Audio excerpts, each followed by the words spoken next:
Hola, my name is Faith Harris, and today I'm going to talk about monstrous relationships. Hopefully I put subtitles there for you.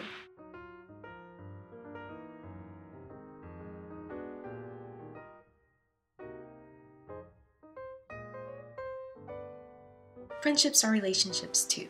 And so it's not necessarily, don't shut this video off if you're like, oh, well, I've never had like a bad relationship. It can be friendships, it can be relationships with your family, etc., etc. But there are situations and relationships where people, they are mutated by the scientists.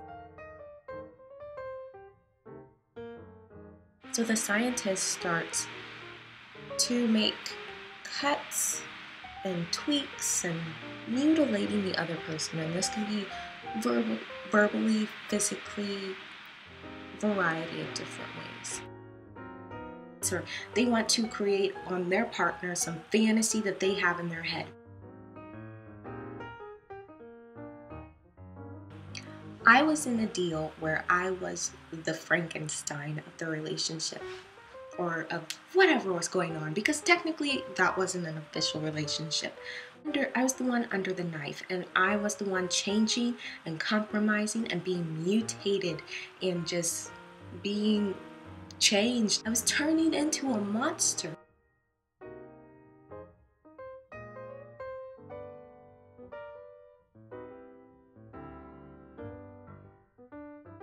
So for this person, I was like, okay, well, it seems like I'm becoming the person that you are kind of influencing me to be, but in the end of the day, at the end of it all, they didn't want me. And I was just like, what the crap? Like, and because it's frustrating, scientists will step back and they'll say, oh crap, what did I make? But the monster, the person that they mutilated, that they hurt, that they changed, the person that received all of this surgery, like this emotional, physical surgery, all of these, that underwent all of these changes, sits up and it's like, I still need you to love me.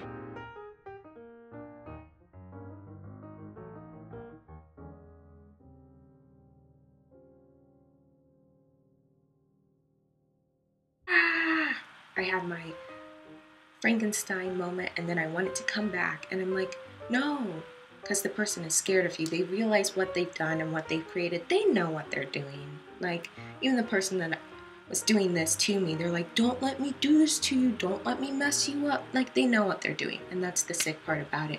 And so, since you're so wrapped up and you have so many scars, you're trying to go back to the scientist to be, why don't you want me? You did this to me, and you're saying that you don't want me. You created me like this. You made me walk and talk like this, and you don't want that. This is what you made me to be.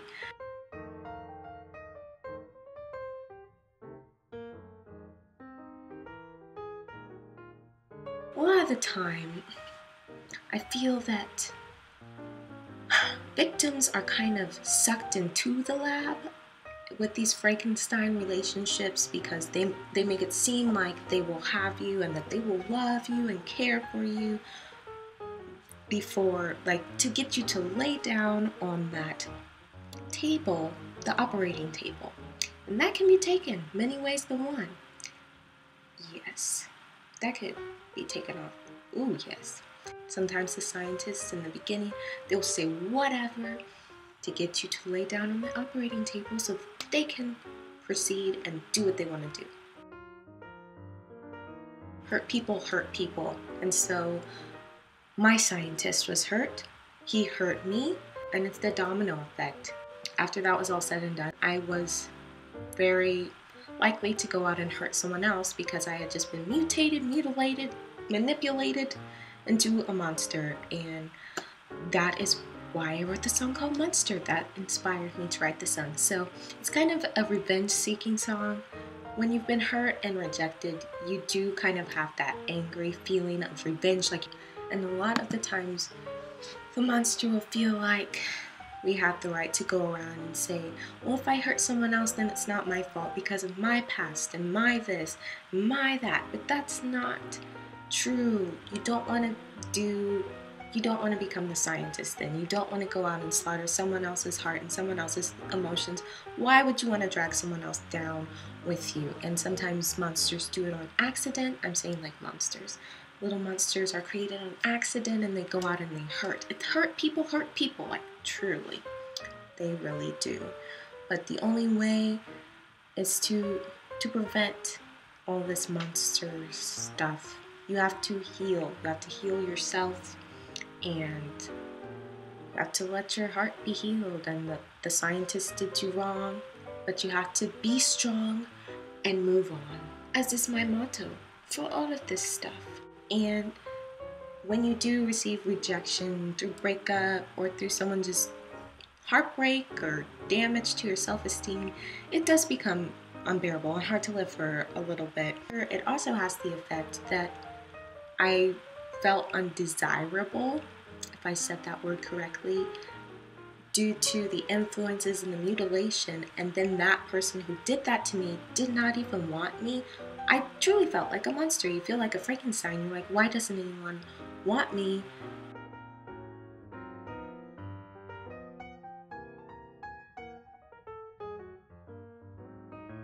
And you might still be bleeding and wounded, but you're still alive and there's life still left to live, and you do have hope. And if you just encountered a breakup, I have a video how to get over a breakup, which you should definitely go watch that. But I'm just explaining monstrous relationships, and be strong, move on, and heal. And you can do it. I believe in you, and I'm a witness that as a monster, I still have my monstrous tendencies. I still am a little scarred and a little messed up from my monstrous encounter, but it happened a while ago.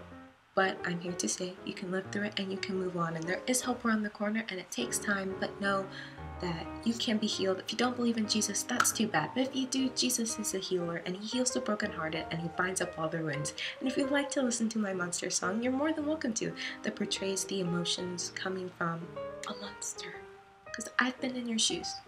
So, and that's why I have a lot of songs that I've written for being in different emotional situations. But anyway, thanks for watching my video. Bye. Feel free to share your monstrous relationship stories in the comment section below. And once again, thanks for watching. Bye.